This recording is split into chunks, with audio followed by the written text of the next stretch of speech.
Si Kobe Paras noon ang sinasabing future ng Philippine basketball, pero tila ang future na yon ay maagang magiging past.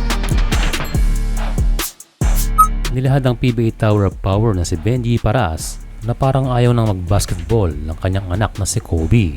And bilang isang basketball legend ay imposibleng walang kirot na maagang nagretiro ang kanyang mga anak sa basketball.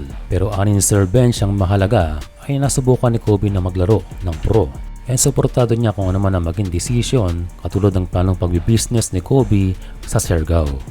And pagdating naman sa mga Pinoy basketball fans ay nakakalungkot ang balitang ito.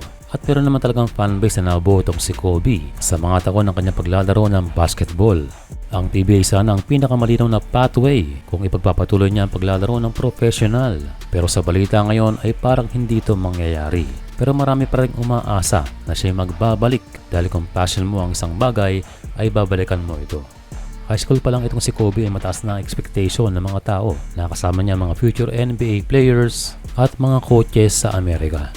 And for my opinion, maaari itong butas ng gilas kung hindi na siya na-invite simula noong 2021 FIBA Asia Cup qualifiers. And sana nga hindi yun ang dahilan dahil maraming players ang nauubos na ang prime nang hindi na nakakabalik sa national team. But again for Kobe, katulad ng sinabi ni Sir Benji, na maaaring tagpuan niya na ang peace sa ibang bagay.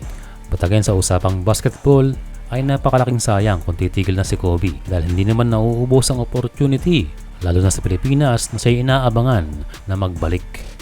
And sana nga hindi ito ang end ng kanyang karir. Pero kung siya nakapag-desisyon na, it is what it is. Siya ay mananatili na isa sa mga basketball icon ng Pilipinas.